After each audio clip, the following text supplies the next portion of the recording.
Bonjour et bienvenue sur l'émission En Amour. Donc, je m'appelle Nicolas, je suis l'auteur du blog graindecoeur.fr et je te souhaite la bienvenue sur le podcast. Alors c'est un vrai plaisir de revenir, ça fait quelques mois, presque 6 mois de mémoire que j'ai pas publié de podcast et peu de contenu sur le blog, donc je suis très content d'avoir repris la plume, d'avoir publié 2 articles et de revenir avec ce podcast qui est un sujet intéressant parce qu'aujourd'hui on va traiter de cette fameuse question de est-ce que c'est la bonne personne, est-ce que c'est l'amour de ma vie. Et on va essayer un peu de décortiquer tout ça, de regarder ça de plusieurs angles et mais aussi un peu de se rendre compte des travers dans lesquels souvent on tombe et de voir quelles sont les alternatives. Voilà, moi je suis très content de te retrouver. Je tenais aussi après, entre guillemets, à préciser, parler un peu de ce qui s'est passé dans ma vie. Donc ma vie a beaucoup changé. Il y a un an, je suis revenu en France après m'être séparé de mon ex-femme. J'ai fait une très belle rencontre il y a environ 7 mois maintenant, et ce qui explique un peu aussi le, le manque de contenu sur le podcast, que je me concentrais sur ma vie à moi, sur la création de cette nouvelle relation. Et voilà, donc il s'est passé pas mal de choses professionnellement aussi, j'ai déménagé plusieurs fois, voilà, donc c'était un peu un retour aux sources en revenant en France, après avoir passé 11 ans à l'étranger, mais c'était aussi pour moi la reconstruction d'une nouvelle vie. Et j'ai tendance, quand dans ma vie ça va bien, j'ai tendance à être moins inspiré pour parler un peu sur le blog. En général, je vous partage beaucoup de sujets que je traite. Des choses que je développe dans le blog, c'est mes recherches personnelles sur mes problèmes à moi dans mes relations. Et du coup, voilà, et du coup, quand tout va bien, il y a moins de choses à dire. Donc j'essaie aussi de profiter un peu de ces moments-là et de vous amener peut-être du contenu un peu différemment, qui est plus autour de cultiver ce qui est bien, plutôt que de chercher à régler des problèmes. Il n'y a pas toujours des problèmes à régler, faut espérer. Des fois, il y a aussi des belles choses à cultiver. Et j'espère vous amener un peu plus de ça. Donc là, vous avez 2 nouveaux articles qui ont été publiés en septembre et en octobre. Et vous devriez voir du contenu un peu plus régulier. Là, on est le 15 octobre à l'heure où j'enregistre ce podcast, qui sera publié la semaine prochaine. Donc voilà, donc on va commencer. On va partir dans le podcast. Installez-vous, prenez un thé, et voilà, et laissez-vous guider. Et puis n'hésitez pas à me dire à la fin ce que vous en pensez, est-ce que ça vous parle, est-ce que c'est des choses qui résonnent, et tout ça. N'hésitez pas à venir échanger avec moi. Il y a beaucoup, c'est un grand mot, mais c'est la première fois que j'ai autant de lecteurs qui viennent par email et qui échangent avec moi, qui me parlent de leur situation, de leurs problèmes, de comment le blog ou le podcast les aide. C'est vrai que c'est aussi ça qui m'a fait reprendre... j'avais envie de reprendre depuis un moment et c'était pas une priorité pour moi, et grâce à ces emails, ça m'a remotivé, ça m'a donné un petit coup de boost. Et donc n'hésitez pas à venir interagir, c'est toujours encourageant, c'est toujours motivant de voir que ça impacte des gens, que aussi des fois peut-être pas justement, et que vous avez peut-être besoin d'autres choses, d'autres contenus, que je traite d'autres sujets. Donc n'hésitez pas à me le faire savoir tout simplement, que ça vous plaise, que ça vous plaise pas, que ça vous aide, que ça vous aide pas, ou que ça vous aide pas partout. Donc voilà. Donc en fait, si on revient un peu sur donc est-ce que c'est la bonne personne, est-ce que c'est l'amour de ma vie, c'est une question qu'on peut se poser. Euh, il y a pas mal cette idée un peu dans le romantisme, on va dire que quand on commence une nouvelle relation, on se demande vraiment, voilà, est-ce que c'est la bonne personne, est-ce que je fais pas une erreur, etc., etc. Et certaines personnes se mettent une pression énorme. Entre la séparation avec mon ex-femme et la personne avec qui je suis aujourd'hui, j'ai essayé un peu les apps de dating, ce genre de trucs.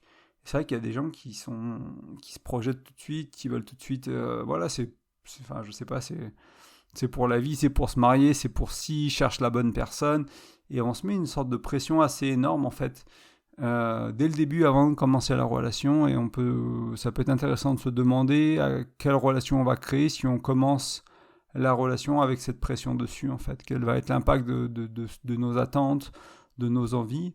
Alors c'est tout à fait honorable de vouloir se mettre en couple, créer quelque chose de beau, et en même temps, limitant de se dire qu'il peut y avoir qu'une personne qui va être la bonne personne. Est-ce que ça va être celle-là ? Des fois, la vie a des leçons à nous donner, des fois, il faut qu'on soit avec quelqu'un temporairement, des fois, il faut qu'on rencontre certaines personnes pour pouvoir éventuellement rencontrer la personne suivante, peut-être la bonne personne, peut-être l'amour de notre vie ou pas, qui sait. Mais il y a des fois des étapes intermédiaires, en fait, et c'est vouloir aller à la ligne finale, entre guillemets, tout de suite, ça ne marchera pas pour tout le monde. Donc ça peut être bien aussi de se rendre compte de ce qu'on a aujourd'hui, de ce qui nous est donné aujourd'hui, et des fois, il y a des très belles relations qui vont durer quelques mois, quelques années, Il y a des relations qui durent des dizaines d'années, qui n'étaient pas pour nous, et qui a peut-être dû s'arrêter au bout de quelques années. Les deux existent, en fait. Donc, ça peut être intéressant de se poser cette question et de voir quelle pression, quel poids on met sur la relation avant même qu'elle commence, si on cherche absolument uniquement l'amour de notre vie.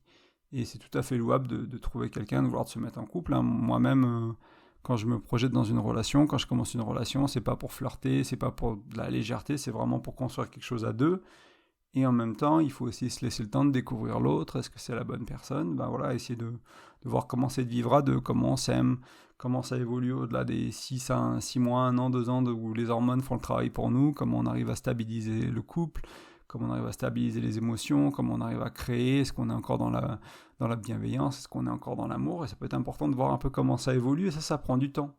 Ça ne viendra pas tout de suite, même si au début ça paraît simple, même si au début ça paraît être là, ça va prendre un peu de temps avant vraiment qu'on se rende compte avec qui on est, avec qui on a affaire, et est-ce que ça nous va. Donc c'est bien de prendre le temps aussi de construire les choses et de se dire, bah voilà, de toute façon, vous grandissez, quelle que soit la personne avec qui vous êtes, elle va vous aider à grandir. Je vous rappelle que d'après ma vision à moi, le but principal du couple, c'est de grandir, c'est de nous aider à grandir, et après être en amour, être amoureux, avoir ce sentiment-là, cette qualité-là de la relation, c'est une chance qu'on a si on grandit en fait. Si on grandit pas, c'est quelque chose qui va disparaître rapidement, on va le perdre.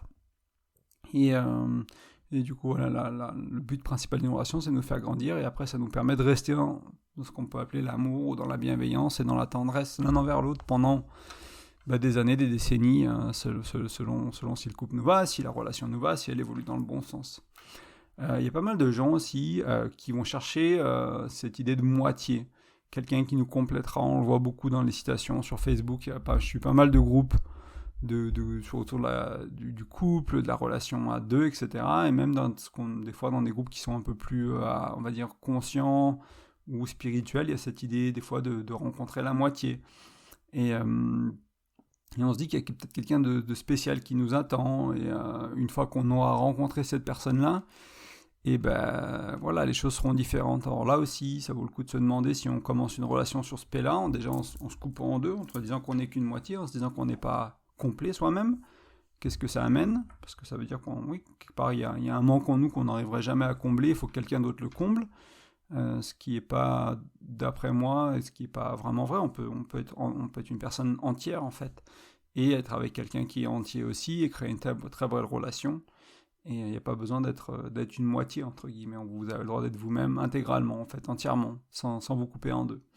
Et que les choses seront différentes avec cette personne-là, oui, c'est possible d'avoir une relation qui a une qualité différente aussi. Je vous le souhaite. Moi, ça m'est arrivé d'avoir à chaque nouvelle relation, entre guillemets, la qualité est différente, parce que j'ai avancé. En fait, c'est pour ça que je vous dis que le rôle principal d'une relation, c'est de grandir. C'est parce que moi, en avançant dans mon cheminement à travers mes relations, ma vie, ma carrière, mon développement personnel, ma spiritualité, j'ai grandi, j'ai changé, et du coup, les personnes qui rentrent dans ma vie ne sont plus les mêmes. Mes amis, mes chéris, enfin les chéris que j'ai eu sur ces 5 dernières années, donc ma femme, et j'ai eu deux copines après, c'est des personnes qui sont vraiment, vraiment différentes, en fait, en termes de qualité, qui reflètent où j'en suis aujourd'hui, moi, en fait, et j'attire des personnes qui sont différentes. Donc les choses seront différentes si vous changez. C'est le message que je voulais vous dire, et si vous grandissez de vos relations d'avant, et si vous apprenez de vos erreurs, entre guillemets, et que vous mûrissez émotionnellement, que vous soignez vos blessures d'enfance, etc., etc. C'est ça qui fera que ce sera différent avec la prochaine personne. Ce ne sera pas parce que l'autre, c'est une personne différente. Ça, c'est possible aussi, mais si vous êtes la même personne, l'autre personne ne sera probablement pas différente de vos ex. Ce sera probablement la même. Donc c'est à vous de travailler sur vous, et de grandir pour avoir la chance d'attirer quelqu'un de différent dans votre vie, que ce soit vos amis aussi.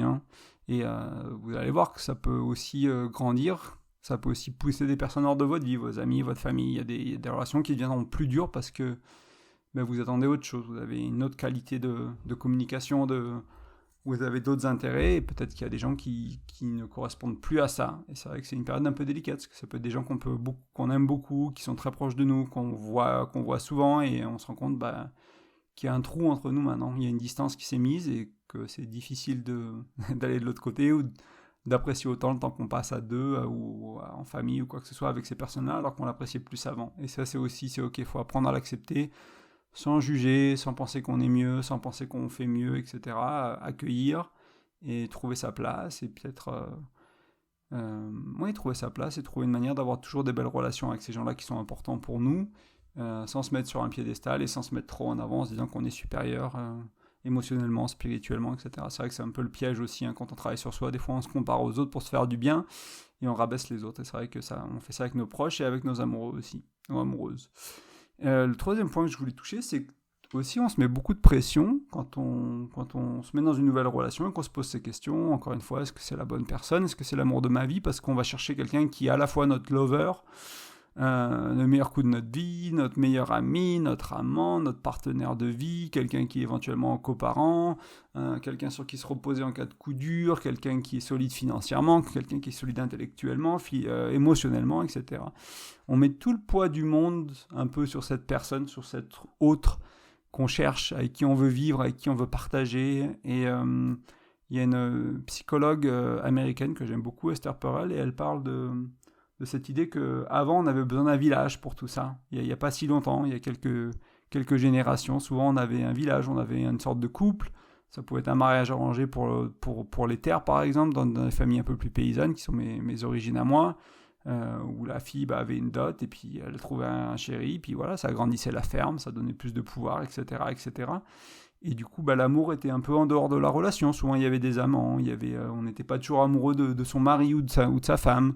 Il y avait des enfants, chacun avait son rôle, mais il y avait les amis aussi. Il y avait pas mal de choses en fait autour de la structure familiale, de la structure du couple, qui remplissaient différents rôles. Et ça, aujourd'hui, ça a un peu tout éclaté. Alors oui, on a des qualités de relation qui sont bien meilleures que ce qu'avaient les couples à l'époque, mais en même temps, on a une pression de fou parce qu'on est souvent isolé en fait. Et certaines personnes cherchent à s'isoler par dépendance affective, par manque d'amour dans leur enfance, dans leur cœur. Aujourd'hui, ça n'aime peut-être pas assez, etc. Il peut y avoir plein de raisons à ça, mais il y a ce côté où voilà, on va chercher quelqu'un, on va se l'accaparer, on va vivre à deux. Un peu comme si on n'avait pas besoin du monde extérieur, on n'a pas besoin d'amis, on n'a pas besoin de famille, on n'a pas besoin de ça. Ça, c'est assez dangereux, parce que là aussi, on va amener de la pression sur la relation. On va mettre beaucoup de pression, et du coup, souvent, ça donne des relations pas très heureuses, en fait. Ça peut commencer très fusionnel, et ça tourne au toxique, ou ça tourne au fusionnel immature, avec certains aspects de la relation, avec beaucoup peut-être de proximité affective, mais peut-être pas de sexe, ou des choses comme ça. Il peut y avoir des ambiguïtés comme ça, où d'un côté on est très proche de l'autre, et peut-être on est trop proche en fait. Et du coup, il y a des côtés de la relation qui en pâtissent. Donc ça aussi c'est important, un petit point peut-être à réfléchir, à se poser des questions. Est-ce que vous avez un équilibre dans votre vie, avec votre entourage, vos amis, votre famille, votre travail, vos hobbies, vos passions, etc. Est-ce que vous arrivez un peu à trouver un équilibre avec tout ça et que vous ne mettez pas tout le poids du monde sur votre relation? Et c'est tout ce que je voulais dire en fait là-dessus, donc on va passer à la suite. Un point qui peut être intéressant, qui est plus, on va dire, qui peut être selon vos croyances, selon votre spiritualité, si vous êtes plus d'un côté peut-être, on va dire, intuitif, spirituel ou développement personnel et intellectuel, c'est cette idée de la sélection, de sélectionner son partenaire. Donc il y a plusieurs écoles, j'ai vu pas mal de conseils parfois opposés en fait. Par exemple, dans le développement personnel, on va peut-être vous conseiller de prendre une feuille, d'écrire toutes les caractéristiques de la personne que vous voulez attirer dans votre vie en utilisant entre guillemets la loi de l'attraction. Voilà, mais pas nécessairement en termes d'argent, de métier, de choses comme ça, mais plus de personnalité, de communication, quel type de personne vous voulez en fait, et écrire tout ça sur un papier, écrire des pages éventuellement de voilà, qui vous voulez être, quoi, votre partenaire parfait, et après laissez votre inconscient faire le travail entre guillemets et détecter cette personne. Il y a beaucoup de gens qui suivent qui utilisent ces méthodes-là. J'ai vu pas mal de femmes faire ça aussi, et c'est vrai que ça peut marcher, ça peut vous aider. Moi, c'est vrai que j'ai peut-être pas fait nécessairement ça, mais mentalement, j'ai pris le temps de me dire, voilà, quelles sont les qualités que j'ai appréciées dans mes relations d'avant, que je veux garder dans mes relations futures, et qu'est-ce qui me manquait dans ces relations-là que je veux avoir aujourd'hui. Et aujourd'hui, j'ai tout. Donc, je suis très, très content et beaucoup de gratitude pour ça, et je sais pas si c'est grâce à ce processus-là ou si j'ai eu de la chance, mais à ce côté où j'avais fait le point vraiment, après des séparations importantes, de vraiment prendre le temps de me dire, ok, qu'est-ce que tu veux dans tes relations à venir, et qu'est-ce qui, en te basant sur ce que tu connais déjà, et qu'est-ce qui tu penses qu'il te manque, qu'est-ce que tu aimerais avoir. Donc ça, je pense que c'est quelque chose d'assez important. Et il y a des gens qui vont marcher plus au feeling, on va dire, voir une question de gut feeling, ils appellent ça en anglais, donc au niveau des tripes, voir si ça passe ou pas, et écouter votre intuition. Ce qui peut être intéressant si vous vous consacrez sur quelle que soit votre méthode, entre guillemets, il y a quand même pas mal de choses qui font que la relation est plus difficile si vous n'êtes pas aligné. Par exemple, sur vos valeurs. Si vous avez des valeurs opposées, si vous avez des envies différentes de lieu de vie, projet de vie, etc. Notamment par exemple au niveau des enfants, au niveau du type d'habitat que vous voulez, est-ce que vous voulez vivre à la campagne ou à la ville. Voilà, et aussi en termes de sexualité, il peut y avoir pas mal de challenges en termes de compatibilité, selon vos envies, selon entre guillemets l'ouverture que vous avez autour de la sexualité. Et ce genre de choses là, donc il y a pas mal de choses qui peuvent être intéressantes de regarder en début de relation. Est-ce que vous avez les mêmes valeurs, ou dans les premiers mois explorer ensemble, et oui, ou vous voulez aller où dans la vie, quels sont vos projets de vie, vos projets communs, etc. Pour vous rendre compte et construire les choses petit à petit. Au début, peut-être découvrir voilà, comment ça se passe quand vous êtes ensemble, est-ce que vous vous sentez amoureux, amoureuse, comment ça se passe au lit, comment ça se passe quand vous êtes chez l'un, chez l'autre, comment vous viviez à deux, et aussi derrière aller un peu plus loin, comment vous allez gérer les finances, comment vous allez prendre en compte les carrières de chacun, les inspirations de chacun, les envies de chacun en termes de développement personnel, de spiritualité, de croissance, d'épanouissement, de voyage, de plein de choses comme ça, et d'essayer de trouver, alors j'en parle, vous trouverez plusieurs articles si vous cherchez un peu sur le blog qui vont vous aider là-dessus. Je parle de valeurs, je parle de règles dans le couple, c'est des articles qui datent de la création du blog, donc il faut revenir un peu, mais si vous tapez valeurs dans la recherche, ou si vous tapez règles dans la recherche, vous allez trouver ça. C'est des articles qui vont vous expliquer un peu comment créer les valeurs de votre couple et voir si elles sont alignées. Pareil pour les règles du couple. Pour faire un exemple simple, c'est quoi tromper ? Ça peut valoir le coup de le définir avec votre chérie. Qu'est-ce que c'est pour vous ? Ça peut paraître très clair. Souvent, tromper, c'est coucher. Mais est-ce que flirter, c'est tromper ? Est-ce que s'attacher émotionnellement à quelqu'un, c'est tromper ? Est-ce que échanger des messages avec quelqu'un, c'est tromper ?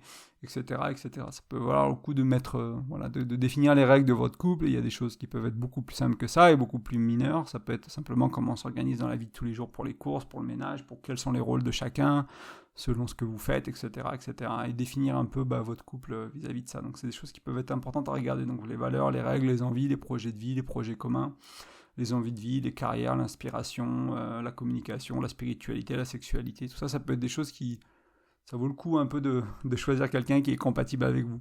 Moins la personne est compatible, plus vous allez devoir faire de compromis. Si vous gérez mal la situation, vous pouvez trouver des solutions gagnantes-gagnantes. On appelle ça win-win en anglais.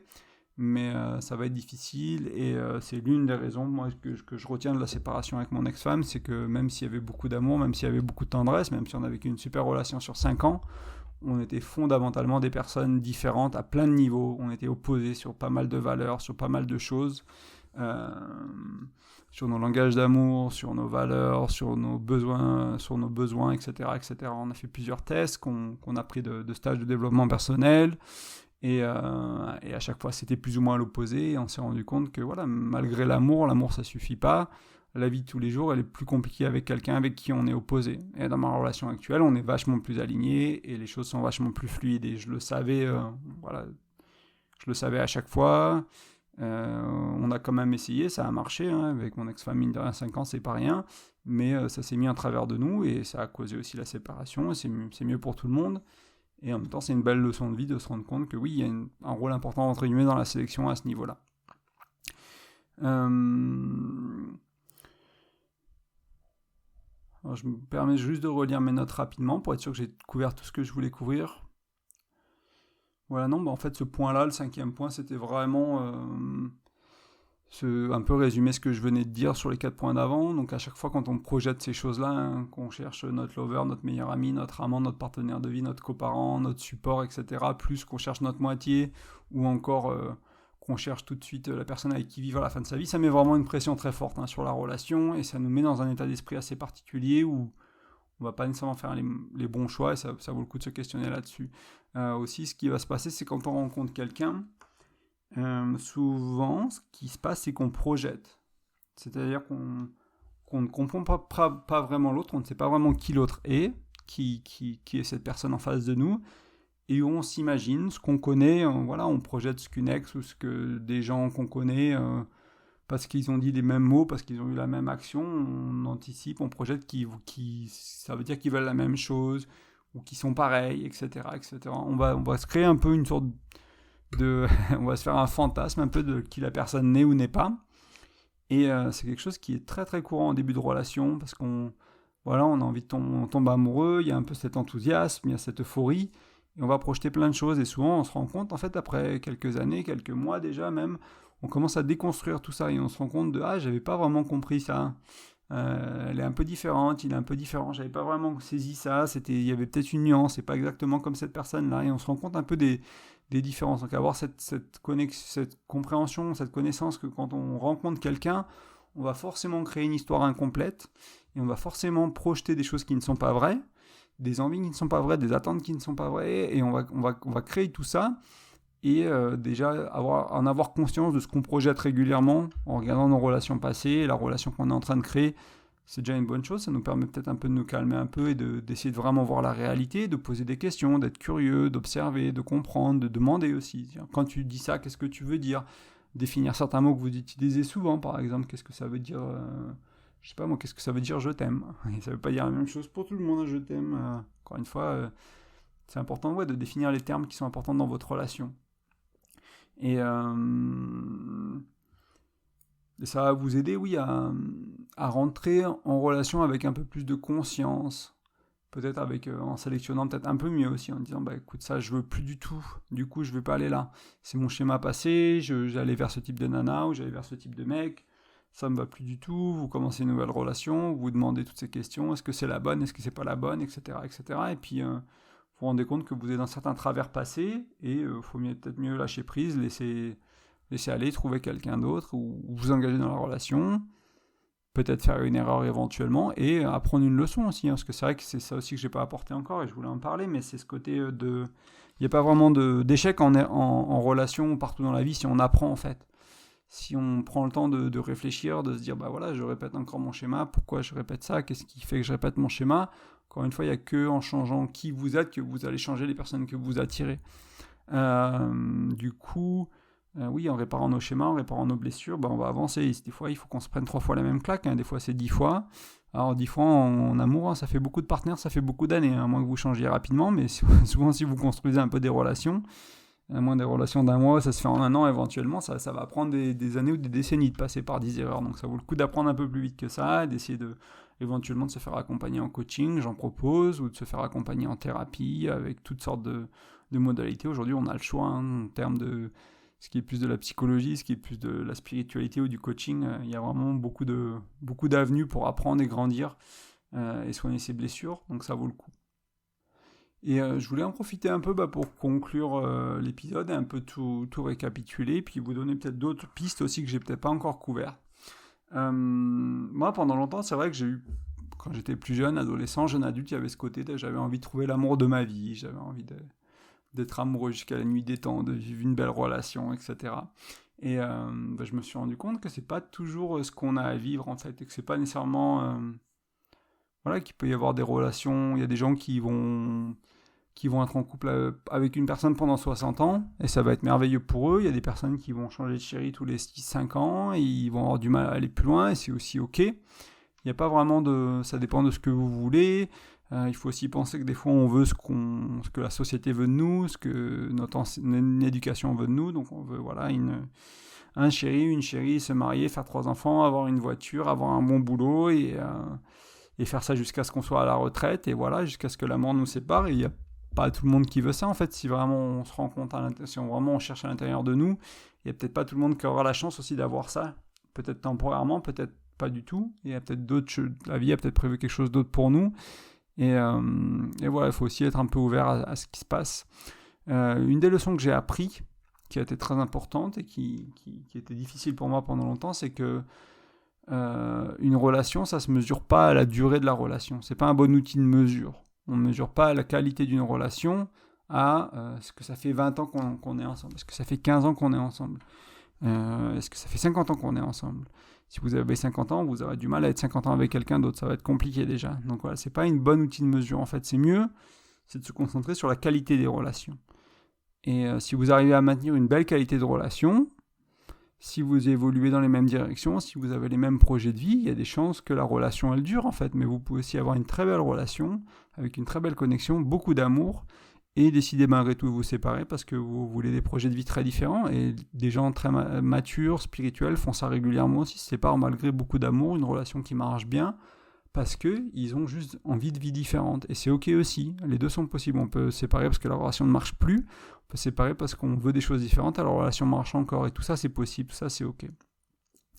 Donc plutôt que de mesurer les relations, est-ce que c'est la bonne personne, on va rester 50 ans ensemble ou pas, c'est de se dire ok, quelle qualité de relation je veux, est-ce que j'arrive à créer ça, est-ce que c'est une belle connexion, est-ce que c'est une histoire qui me plaît, est-ce qu'on est épanoui intellectuellement, spirituellement, sexuellement, émotionnellement, etc., etc. Est-ce que cette relation nous nourrit en fait vraiment et qu'on arrive vraiment à se connecter à l'autre d'une belle manière et c'est une relation qui nous plaît. Il y a beaucoup de couples qui restent ensemble sans être épanouis. En fait, ils ont perdu ce qui faisait d'eux un beau couple, une belle relation. Ils continuent à accumuler les années, les mois ensemble, parce que c'est plus confortable que de redevenir célibataire, parce qu'il y a des enfants, il y a une maison en commun, parce qu'il y a un mariage, il y a des choses qui sont trop difficiles à dissoudre et à défaire. Et souvent, ça amène à beaucoup de tristesse, en fait, et des regrets plus tard. On n'a qu'une vie. C'est pas pour autant qu'il faut changer de partenaire toutes les 3 semaines et rien construire avec personne. Hein. C'est pas ce que je dis non plus, il y a un juste milieu. Mais voilà, si la relation vous va plus, essayez de la réparer. Si vous n'arrivez pas à la réparer, passez peut-être à autre chose. C'est peut-être aussi à considérer et être courageux et avoir l'envie de faire ça. Donc je pense qu'un bon outil de mesure, c'est plus la qualité de la relation que la durée. Quelque chose que je parlais au début du podcast et je voulais rappeler, c'est qu'on est déjà complet en fait. Il n'y a personne qui pourra vous compléter. C'est important de cultiver notre intégrité, le fait qu'on soit indépendant émotionnellement, qu'on peut satisfaire nos besoins. Il y a des besoins qui sont plus difficiles à satisfaire, c'est le cas d'eux, mais c'est possible en fait. C'est possible de satisfaire nos besoins, c'est à cultiver, c'est pas toujours facile. Mais c'est important de cultiver cette intégrité, on va dire, le fait qu'on soit déjà complet. Et enfin, c'est difficile de savoir si l'amour de notre vie n'arrivera ou n'arrivera pas, ou si on va rester toute notre vie avec quelqu'un en fait. Ça se joue pas au début de la relation, souvent on se pose cette question-là au début, mais souvent ça se joue bien plus tard, avec les challenges de la vie, sur les mois, sur les années, sur les décennies, et ça dépend de la qualité de la relation en fait. Parce que ça sert à rien de rester encore une fois 50 ans avec la même personne si vous êtes misérable, si il y a de l'abus émotionnel, il y a de l'abus physique, il y a des choses comme ça, quoi, en fait. Donc, c'est important de se concentrer sur créer une belle relation aujourd'hui et demain, créer une belle relation demain. Et puis, si c'est 5 ans, c'est 5 ans, c'est 2 ans, c'est 2 ans, c'est 6 mois, c'est 6 mois. Si c'est 27 ans, c'est 27 ans, c'est OK. Tout est OK. Pour moi, il n'y a pas d'échec en relation. Ça nous permet d'apprendre et d'avancer. Il y a quelques clés que je peux donner rapidement pour finir le podcast aussi. C'est que j'ai déjà touché un peu là-dessus, hein, mais vous savez pas déjà si c'est la bonne personne ou pas, hein, ça vous le verrez au fil du temps. Et si la bonne personne aujourd'hui, c'est pas nécessairement la bonne personne demain. Tout ce que vous guérissez avec la personne avec qui vous êtes, vous ne le trimballerez plus dans la relation d'après. C'est une casserole que vous allez probablement laisser derrière vous. Je dis probablement parce que des fois, il y a des personnes qui sont fortes pour appuyer sur certains de nos boutons, certaines de nos blessures, et quelque chose qu'on pensait avoir guéri, on l'a pas tout à fait guéri, même si on a fortement progressé. C'est rarement noir ou blanc pour ce genre de problème. C'est pas, ça y est, aujourd'hui j'ai guéri ma blessure, elle reviendra absolument jamais dans ma vie. Souvent c'est un peu plus gris, c'est un peu plus entre les deux, et on a avancé un peu, de temps en temps on fait des pas en avant, des fois on fait des pas en arrière, des fois on est un peu fatigué, un peu stressé, ça revient, etc. C'est plus une danse, et vous allez vous rendre compte que plus vous réglez de casserole, entre guillemets, avec votre relation en cours, quoi qu'il en soit, que ce soit la personne, l'amour de votre vie ou pas, déjà ça améliorera la relation d'aujourd'hui, c'est important, et si jamais vous deviez avoir une autre relation demain, ça améliorera votre autre relation demain. Donc voilà, c'est très important. Et une autre aussi croyance qui peut vous aider autour de ça, c'est de considérer que vous êtes avec quelqu'un de fondamentalement bon. C'est-à-dire ne jamais douter de la personne qui est votre amoureux, votre amoureuse. En fait, vous pouvez douter de leurs attitudes, c'est-à-dire ce qu'ils ont fait, ce qu'ils n'ont pas fait, etc., etc. Mais ne jamais douter de leur caractère, de leur personnalité. Je pourrais vous prendre un exemple, admettons que oui, que quelqu'un se fasse tromper par exemple, ça devient très facile de vouloir attaquer le trompeur, entre guillemets. De dire, écoute, ou la trompeuse, ça dépend qui c'est. Et de vouloir dire, voilà, t'es une mauvaise personne, tu m'as trompé, comment tu peux faire ça, et les juger d'un niveau personnel, en fait, de qui sont vraiment à leur centre.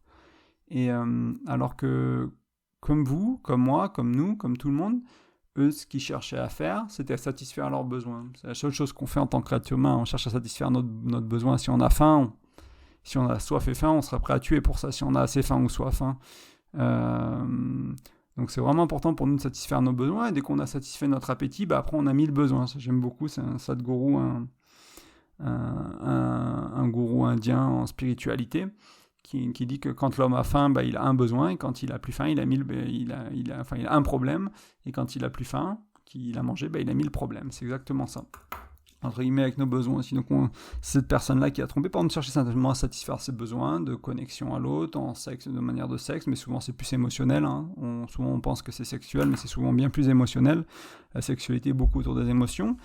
Et en fait, donc on peut juger la manière de laquelle cette personne a exprimé ses besoins, ou les a satisfaits, mais il ne faut pas juger la personne qui elle est. Ce n'est pas une mauvaise personne, c'est une bonne personne qui a fait une erreur de la manière dans laquelle elle a satisfait ses besoins. Peut-être qu'il fallait qu'elle communique avec son chéri ou sa chérie. Peut-être qu'il fallait qu'il y ait plein de choses qui auraient pu se passer pour éviter que cette tromperie arrive. Mais surtout ne pas juger la personne. Si vous commencez à juger la personne, vous allez abîmer la relation d'une manière qui n'est probablement pas réparable, en fait. Si vous commencez à juger la qualité de quelqu'un, que vous pensez que vous êtes à quelqu'un de mauvais en soi, ça vaut probablement le coup d'arrêter rapidement ou d'arrêter là. Donc ça peut vous aider aussi d'essayer de vous rappeler de ça, de jamais juger les personnes, juger éventuellement leurs actions, les remettre en cause au niveau de leurs actions, mais partir du principe que c'est toujours une bonne personne. Votre amoureuse, votre frère, votre sœur, votre mère, c'est toujours des bonnes personnes.